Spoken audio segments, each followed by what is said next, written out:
We are continuing 20 years of Trekzone, the live stream event. My auto cue has gone for a little bit of a stroll, but I can tell you that I know exactly what is happening. Lee Sargent. No, he was here earlier.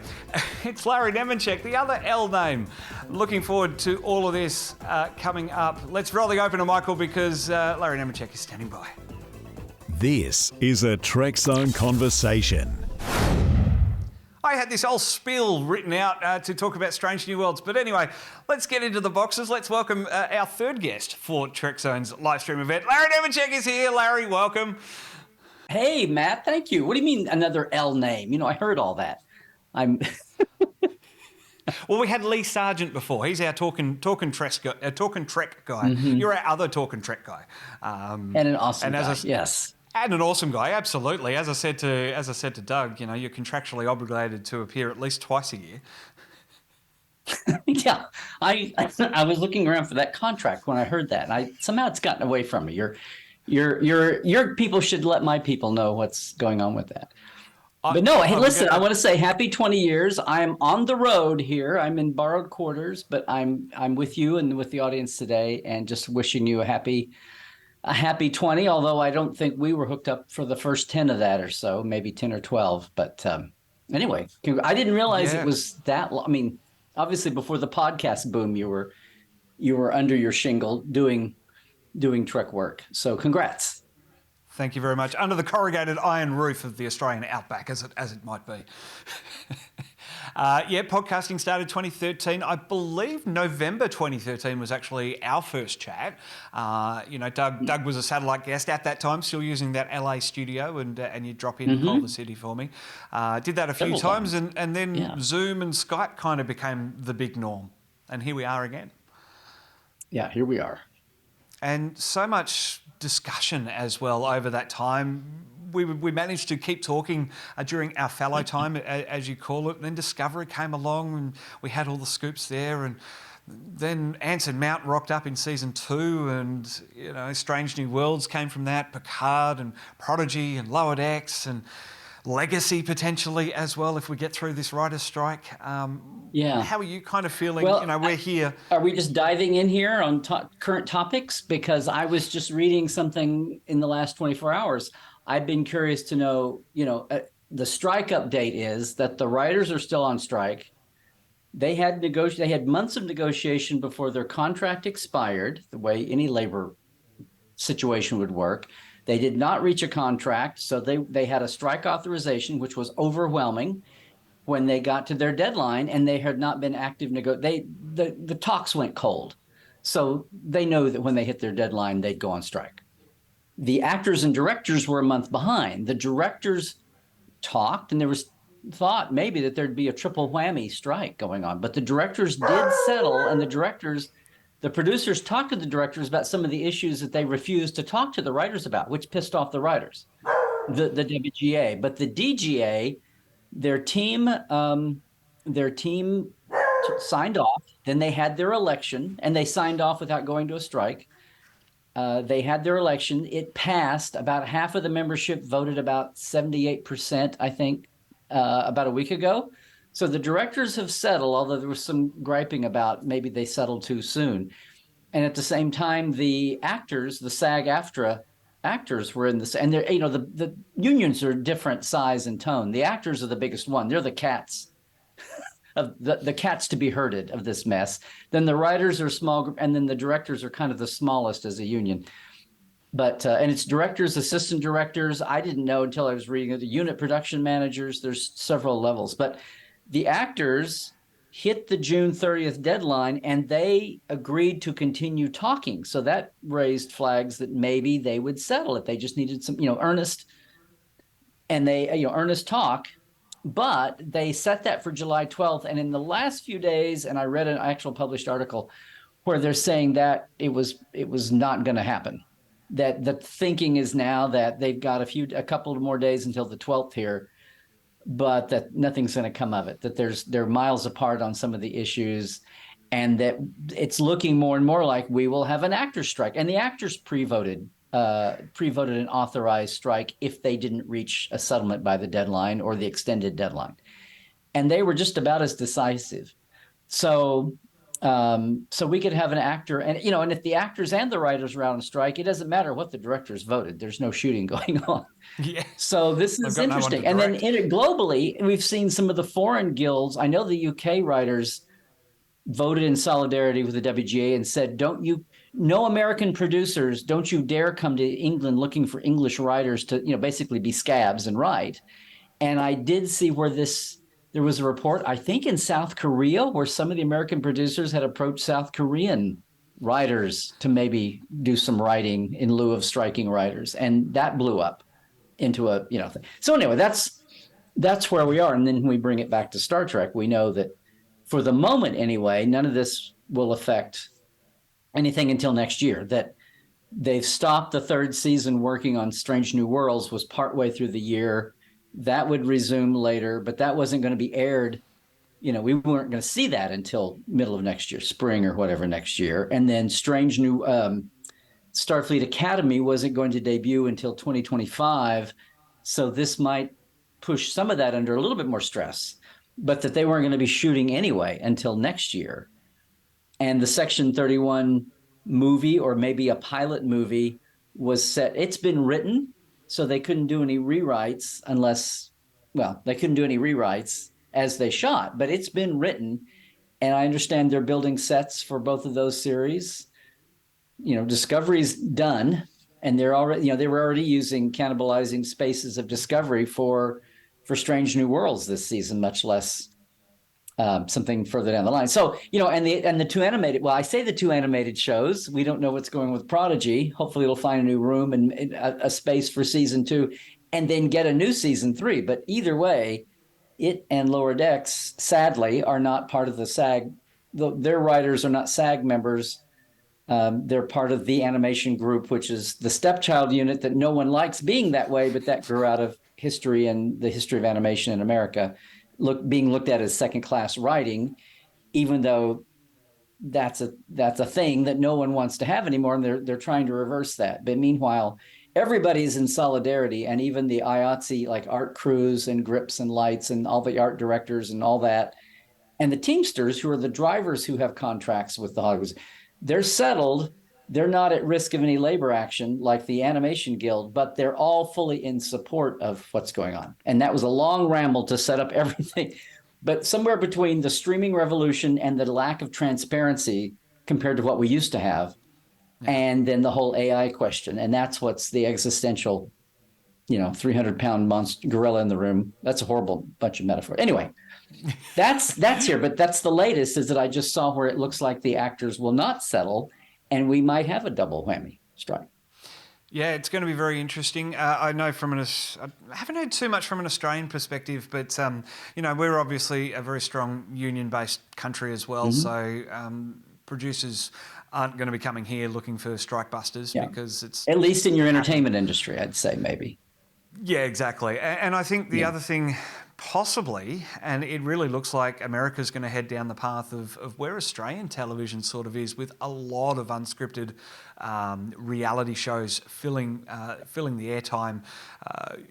All three of our commercial channels, all the three of our commercial networks here run reality programming for probably 2 out of the 3 hours of the night, and that third hour is an imported US drama. So there's not a lot of scripted content going on in Australia anyway, which is really, really unfortunate. Half the Trekzone crew that work on Trekzone Media in the real world are off in Fiji at the moment on another reality show. So it's just, it's great for us on the broadcasting side because there's a lot of work, but unfortunately on the entertainment side, the writers and the directors, and there really isn't a lot of film going on as well for us. So it can't be all Miss Fisher. No, it cannot be. We do have a great one. Australian. We do have a good one. The Nation Building Authority feature in a show called Utopia, which is a half-hour comedy, and it's done by the Working Dog Productions team. It is absolutely brilliant. So if you can, check that one out. Okay. I'll look for it. Okay. Look, the but anyway, that's the grimy, grim side that we normally try to escape from as the reason to go into Star Trek. So, but that's affecting our lives right now. Meanwhile.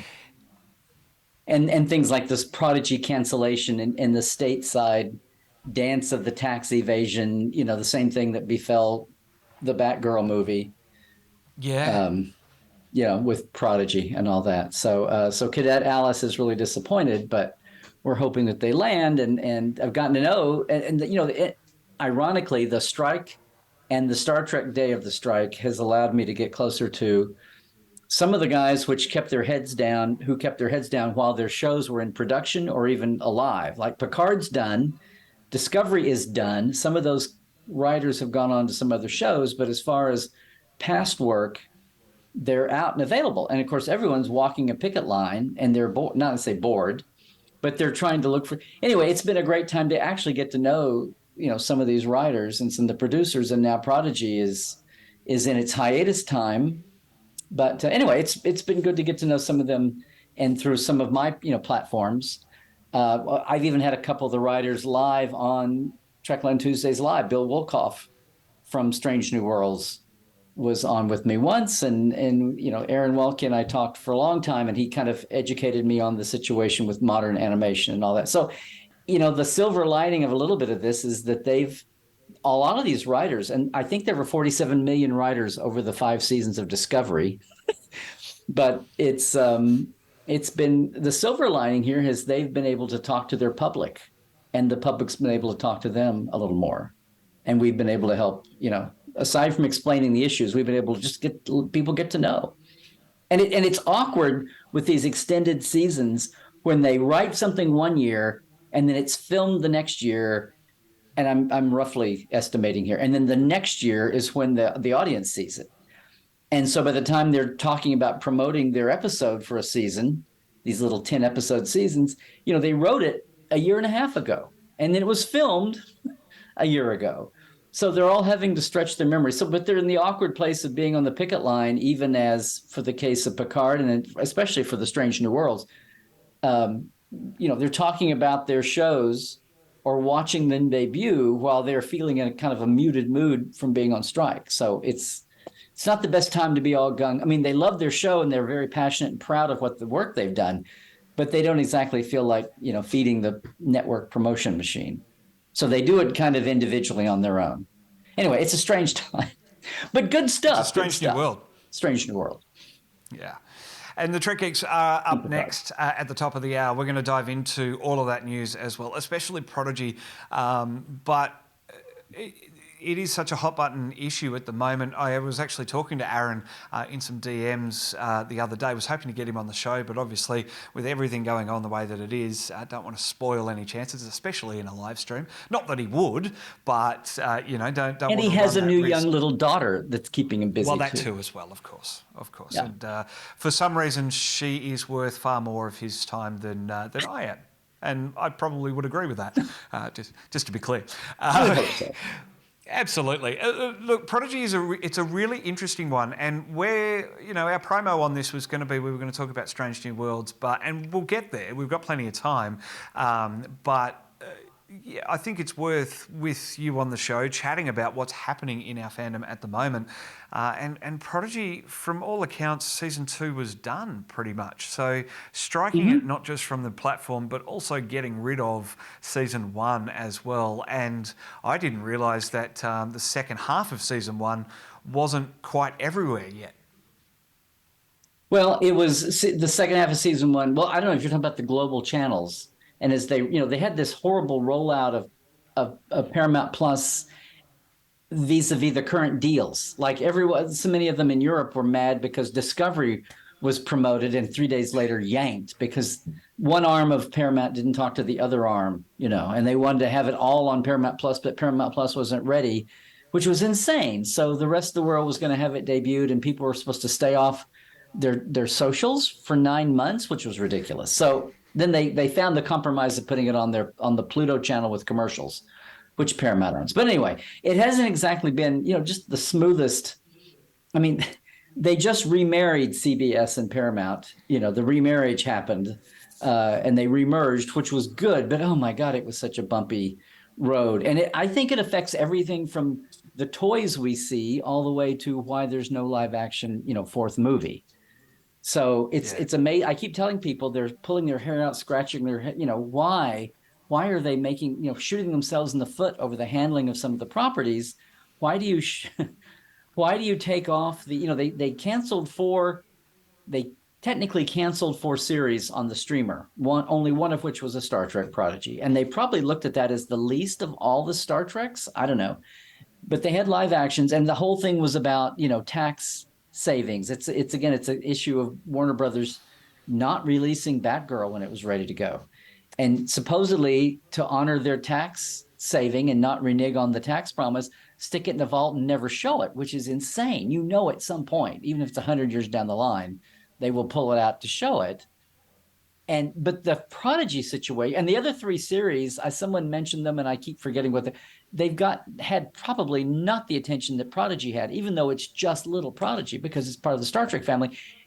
And everyone, whether they were, and you tell me if you saw this online, what happened was everyone realized that whether they were a Prodigy viewer or fan or not, basically, if they could do it to Prodigy, they could do it to my favorite show. And there's a 2-step process. It wasn't just being canceled, because in the old school, we had networks to do this. And we had lots of series of all stripes go from one network to another if it was popular, if the situation was right. And this is a case where, Prodigy is co-produced by Nickelodeon, which has its own linear channel and its own app. So it could have gone home just to Nickelodeon or found a home somewhere else. But what's weird about this, so that would have been strange. And I even know people who were worried about, will the round table of all the showrunners still stay in touch if Prodigy is an orphan? And Aaron and the Hageman brothers both told me, I was DMing with them, and they said, oh yes, we would, when we land somewhere, and they're all, it's all like when, not if. When we land somewhere, we'll still be part of the Trek family, because it's also co-produced by Kurtzman and Secret Hideout. So it's like we won't be estranged from sliding our canon points and our figuring out who's doing what. So that'll still happen no matter where they land, which is good. But the wacky thing here, it's not about it's the cancellation is stupid, but it's this wiping it off the platform, which is ridiculous. And that must have been part of what the tax promise to tax save was. I don't know, but we'd never seen that. The whole point was, and people have mocked Paramount Plus for what so much for the home of all Star Trek. Wipe that out. Stop saying that, because it's not true. Home of most Star Trek. Yes, and the DVD only had half a season. Now, there's just been news in the last few days, which Aaron and some of them are attributing to the Save Prodigy campaign, that they're going to release the second 10 of season 1 on DVD, which were aired and were publicly accessible. But as of now, you can't see them legally. Well, now they'll be available on DVD, so people at least have the hard media. But this whole situation has made people. I said we need to have buttons that say we are all Prodigy fans now, because it's made every Star Trek legacy, or especially the new shows, say, well, if they can do it to Prodigy, why not next year they yank 3rd season of Picard away, or they take away DS9 entirely, or we go from worrying about when DS9 and Voyager will get Blu-rayed and 4K'd to just wondering if there will be bits of the series that are still accessible, or they stop selling. If you've got your legacy discs, you're lucky. And we see collectors' prices go for crappy sets because they've removed everything from the vault. I mean, none of this. Part of this is the whole growing pains of this streaming situation and technology and owning hard media and all that. But I swear to God, nobody saw this coming 2 years ago. Remember, we were all just toasting Paramount for giving us fresh Trek all year long. Yeah. And lots of leave it Trek to Paramount to go back to shooting themselves in the foot and pissing off the fans. But now fans are wondering, if they could do it to Prodigy, what about my favorite? So it's a whole different mood right now. Yeah, and it kind of trivializes a little bit the differences that we had back then with the physical media. I've got 2 copies of Star Trek Voyager because they had the steelback editions, and then they had the paperback ones. And then, I can only get the paperback, so now I've got to have the full set of that. for completeness. I think, and then 4K, so TNG. I didn't have the steel, I don't have the steelback TNGs, but I had the paperback ones, and then you've got to get the 4K versions. So that was the biggest worry that we had back then, and now it's just kind of like, oh, it's on the streaming service. I pay $14.99 a month for that, so it'll always be there. And as you're saying, oh crap, now they've completely yanked Prodigy away. Okay, now we need to buy it. Oh, and we can only get the first 10 episodes. And as you're saying as well, legally. And those were selling out, Matt.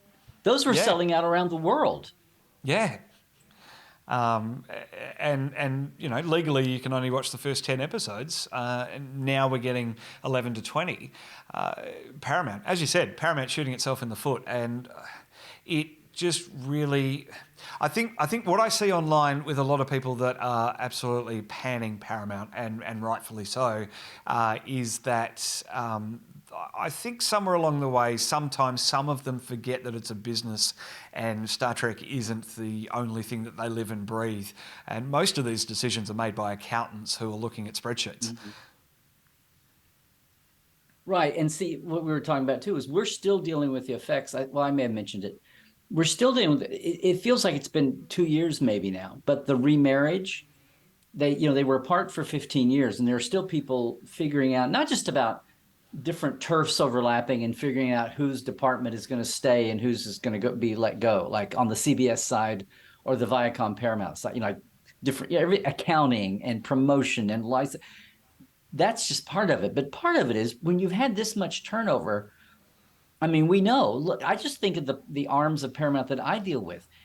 On one hand, the good news is, as I say, they've hired so many more people finally with all these treks and all this stuff. But the bad news is they've hired so many new people.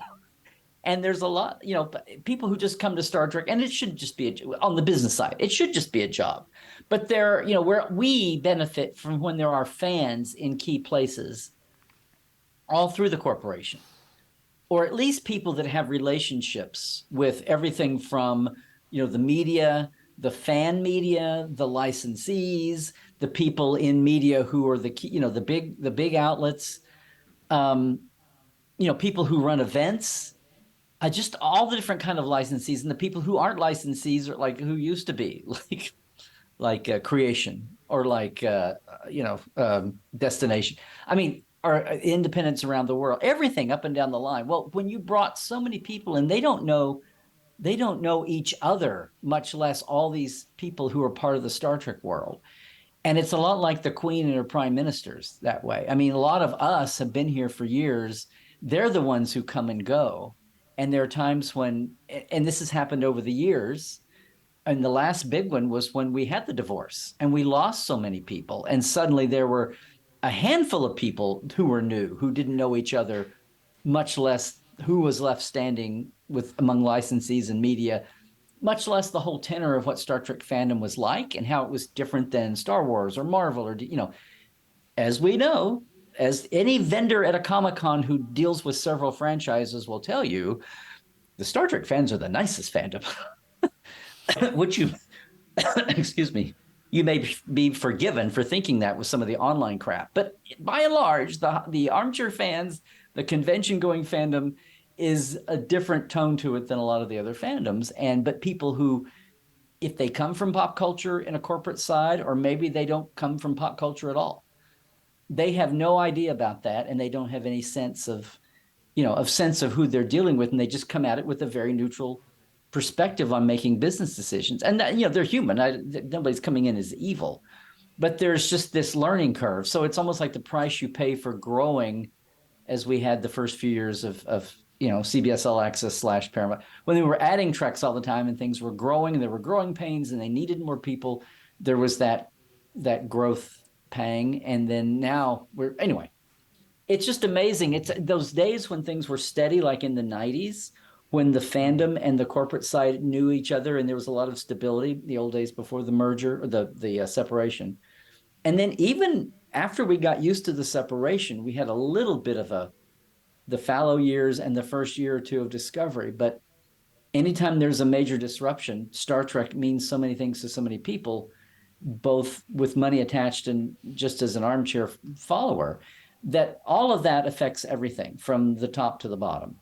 And I'm repeating myself, I know, but it's just amazing. Some of these issues that we have in totally unrelated areas, I still go back and say these are ripple effects from all the disruption, whether for good or for bad, the disruption that we've been going through. And of course, now the whole industry is disrupted. So, Yeah. then there's that. Yeah, absolutely, and I think we're still feeling those the waves, the disruptions from that merger. They still don't quite know what everything is. Contracts are in place that have to be honoured, and they start expiring, and all these sort of things. I think that. Yeah, there's still years ahead, and there's still all of that negative press that they're going to cop, and who knows what they're going to do next, and only they know, and where do these decisions come from, because at the end of the day, with all these streaming services, you need people to pay for them, and you need to stand out from the other streaming services. And how do you do that with a Star Trek fan? Well, you put Star Trek on, and then you just arbitrarily yank it without access to all 20 episodes. That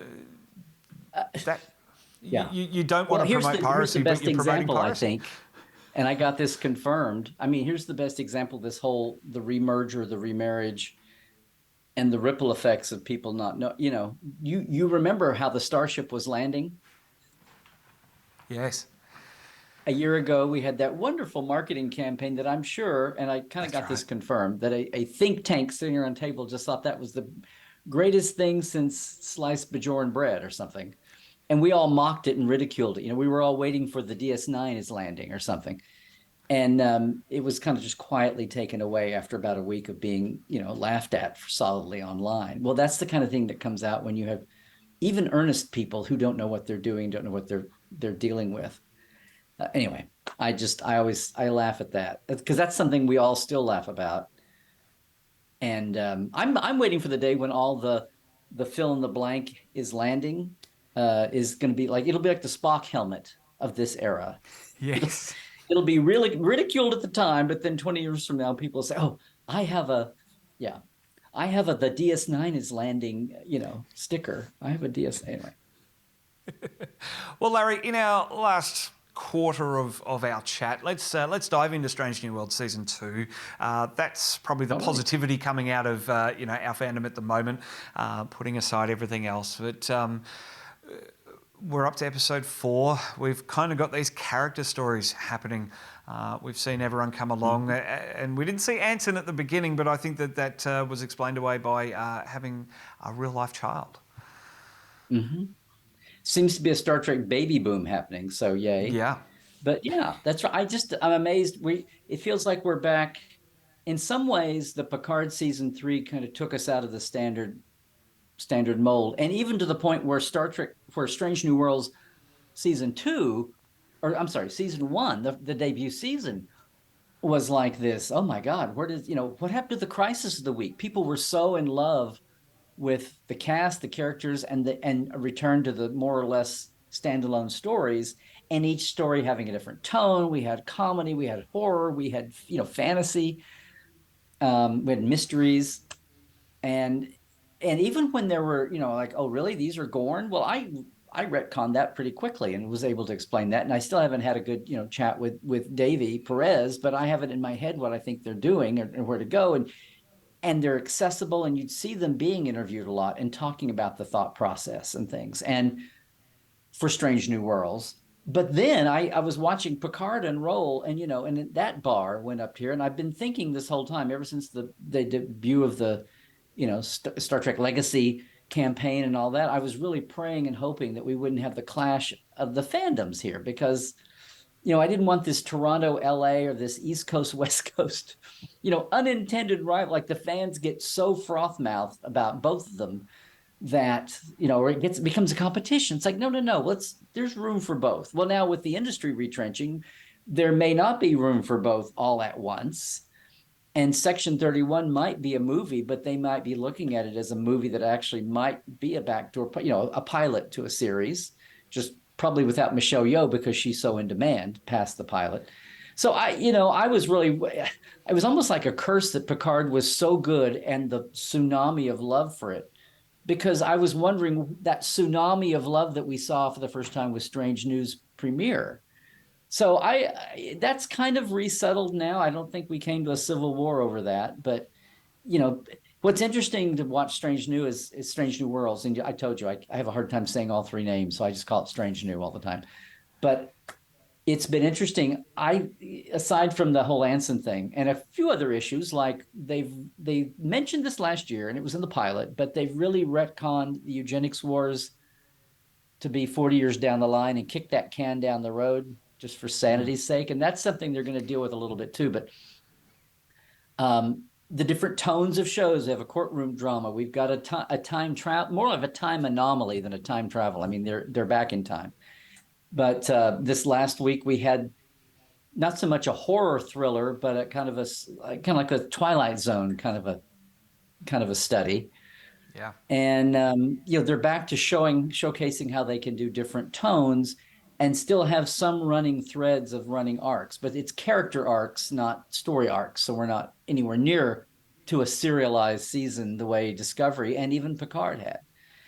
So anyway, I think the waters have resettled a little bit. What struck me is how I'll see one person talk about episode 4 as their favorite of the year, and someone else talk, no, not episode 4, episode 3 was my favorite. And people say, well, I really, maybe it's a sign of that they're hitting all the right notes because different people are, they're comparing, they're contrasting, comparing, and people like the season overall. They still enjoy the show, but it's striking different people different ways. And the more the weeks have stretched out now, 4 going on 5 weeks, I've seen, I don't know about you, but I've seen that reaction from people. And I'm not into keeping score. I'll eventually come up with a favorite, but some people are so intense about keeping everything ranked, and I'm just sitting back and enjoying. I call it, and I have my second opinion show that I do that's out by Saturdays, where I let the first wave of reviews and reaction go by, but it's still my first take on things. I just let a couple of days go by in case there's a weird fandom reaction somewhere that I can talk about too.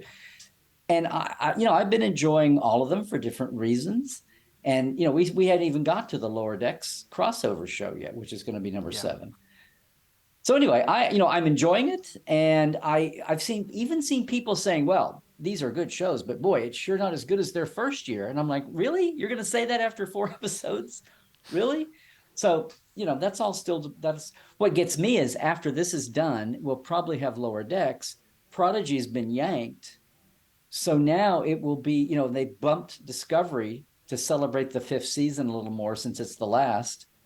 It won't be out till the spring. So we've gone in 1 year from having Trek almost every week of the year, or even overlapping, to we're going to get to the end of Lower Decks here in fall and have maybe 3, 4, 5, 6 months before we have any, we got spoiled.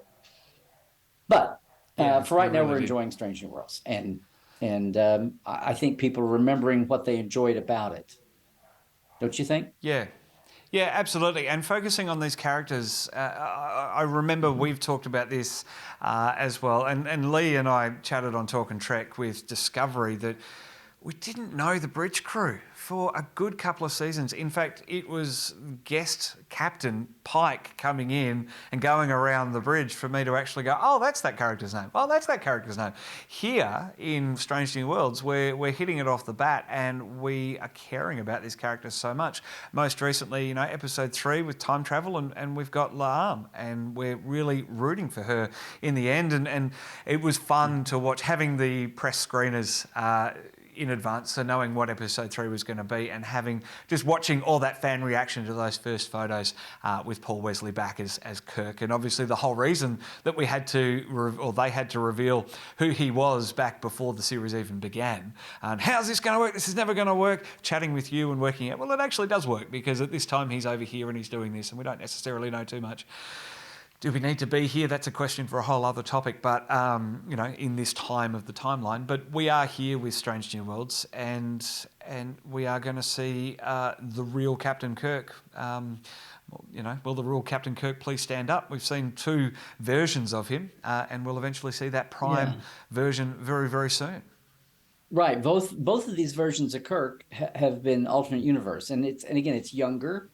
We're still 6 years before Where No Man, and he looks a little younger in Where No Man than he does. Well, he's a year younger than he is in first season, the production run, Man Trap and all. But He's 6 years younger in Strange New right now than he is in Where No Man's Gone Before. So there's that. But I would never wish Paul Wesley any ill health, but I still wish he would put on just a little more poundage and let his hair be browner than it, a little lighter than it is. But um, it's going to grow. But yeah, we're waiting to see the prime Kirk. Although there's a lot of fandom that says, why do we keep having Kirk at all? Can this just not be Pike's show? I was saying the same thing when they were going to replace. It was sad to lose Hemmer, but I was saying, please, please, please don't bring Scotty in. It canonically could have happened. Now the Doctors are a different thing. We're supposed to have, Piper first for Kirk. Now maybe there's some dancing around and McCoy is in and out or something bizarre happens. But we went from Boyce and Mbenga and then Piper and then McCoy and then Mbenga is as a staff doctor. He comes back just to treat Spock, which if they handle that right, could be a fascinating story thread. I'm looking forward to hopefully them having a lot of fun with that. Same thing with Chapel and Spock and T'Pring, and then Chapel leaving to go chase not chase, but I mean go after Roger Corby. There's a lot of, I'm waiting for supposedly 2 years away, Spock and Layla Kalomi on Earth is a thing, right? From this side of paradise. So, and those were all dated and they may get away from visuals, sadly, but they've been pretty good with concept canon, at least. So I'm waiting to see how they handle all that. But it's a mix. It isn't just those people were really concerned about the legacy characters, and Uhura's in that bunch too, but I'm still waiting for them to bring Cybok back. That's the one moment that I fell off my chair, could not believe they went there.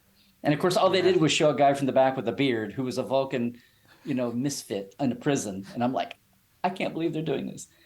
But, that old thing, and I'd hear even Ira and Ron say this back in the day after the run when we were in the fallow years and speculate what a new Trek would look like. And I would actually hear them say, "Oh, the canon, it's such an anchor around your."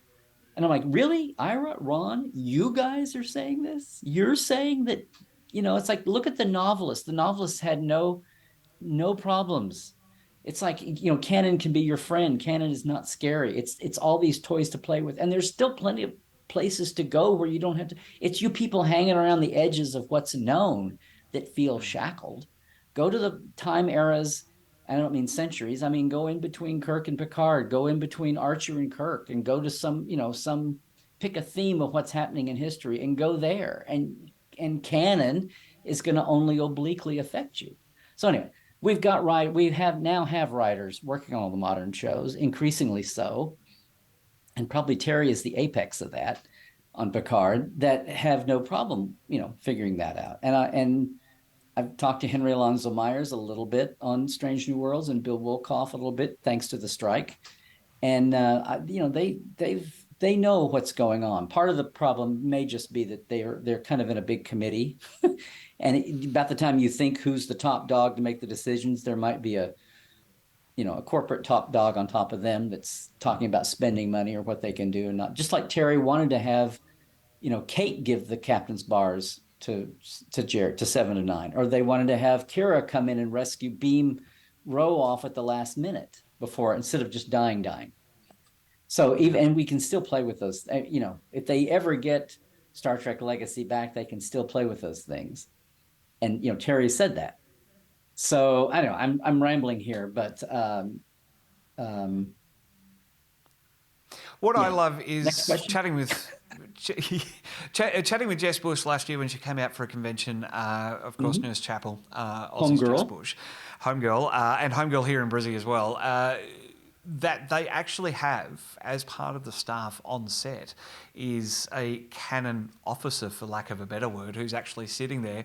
Because I remember chatting with the actors from the 90s, a couple of them talking about how it was very rigid. The scripts were very rigid. There was no ad-libbing. There was no changing a little bit of dialogue because of inflection or whatever else. You had to call Rick Berman's office in the middle of the day. Yes. Yeah. To can we get away with that, or do we need to reshoot it? Now we're sort of a little bit more lax, but there's actually someone sitting there with the script and with apparently memory alpha on an iPad or something like that, and just going, no, we can't actually do that, and that's not happening there. They're also in the writer's room doing all of that sort of stuff as well. It's really interesting to hear that, especially with the constant complaints of that vocal minority talking about how they don't know anything about canon, they're not Star Trek fans, and blah, blah, blah, blah. And yet you hear all of that, and you talk to Aaron and all these people, Terry, who are massive Trekkies, and having Doug on the show and just going, mate, the things that they did in Picard season 3, I was back on the bridge of the Enterprise from 1987. So it's like, clearly they're doing the right things here, and I think it's fantastic to know that there is that canon. devotion. Canon isn't concrete. Canon is guardrail. It's like anything else. They say know the rules, so that when you break a rule, you do it intelligently. And in this case, they're not rules. Canon is just writing down everything that's happened before so that you don't forget it, so that you don't make stupid mistakes. But if you want to, if you want to thread a needle on something, if you're really there might be a more elegant way to do it, a more impactful way. But at least, when they came in and made Michael the other foster daughter for the Sarek family, it fit. Now, you might not have liked it, and you may, and anybody that jumped up and said, we never talked about his foster sister before. Well, we never talked about Sybok either. And that made people mad in 1989. Spock never had a brother. What is, but it fit. And so everything they did, and to the point where it actually gave you more gravitas, and you could talk about here's poor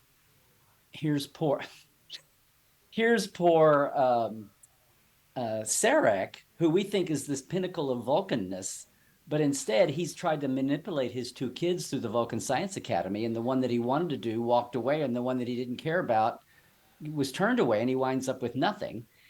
And it's like, well, that Sarek is really a twisted guy. And it's like, well, let's just step back and look at the whole freaking Vulcan species culture, because we all were so spoiled with Spock being Mr. Perfect, even though he struggled. But it's like, the Vulcans are just like everybody else.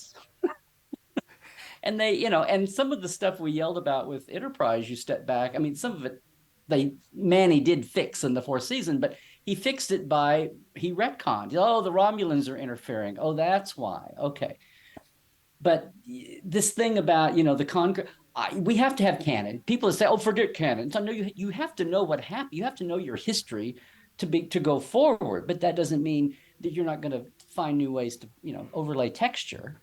You can't stagnate. You can't just go back to the same old expectation for 50 years. That's how you stagnate. So. Yeah, absolutely. Well, looking forward to where I know you got the press screeners. Whereabouts are you up to with watching everything?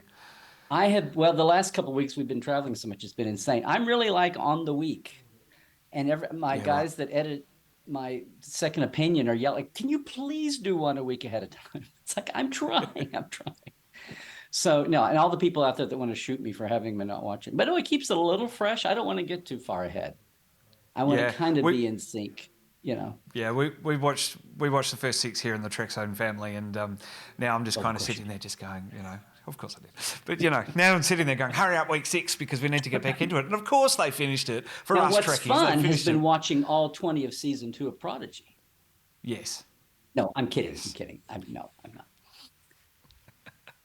Paramount will do that one day. Had you for They'll a come back nanosecond, and they'll love us. Had you for a nanosecond. We're trying to listen to you. I love it, Larry. Always great to chat with you. That is a little bit of 3/4 of an hour chatting about all of the current happenings in Star Trek. You are a fountain of knowledge. You always have been. It's been absolutely thrilling to chat with you over 10 years of podcasting, and especially today as well. Let's remind everyone of where they can find you when you get back home and stop traveling. Just LarryNemecek.com will get you there. But the Trek Files from Roddenberry on Tuesday, Trekland Tuesdays live cast on Tuesday afternoon at 1 Pacific, 4 Eastern. Second Opinion now is a thing as long as there's fresh episodes of a series on Saturdays. And of course, Portal 47 for your backstage monthly experiences and guests, and the Trekland Treks day tours. You can start there. Such a busy man. I appreciate a little bit of your time, and especially now while you're travelling as well. Larry, thanks for beaming in this morning. We'll catch you again real soon. Thank you, Matt. Again, congratulations on 20 years and trek well. Thank you very much, my friend. Well, just before we roll that next stinger, don't forget about membership. For less than a cup of coffee per month, you'll get early access and behind the scenes. For a little bit more, you can go behind the curtain of For Your Protection, our next sci-fi series coming up. Our social media feeds are active with the latest podcast highlights, and we're on Threads now too, that thing from Meta, Facebook, whatever it is, the Twitter alternative. We'll do something there as well.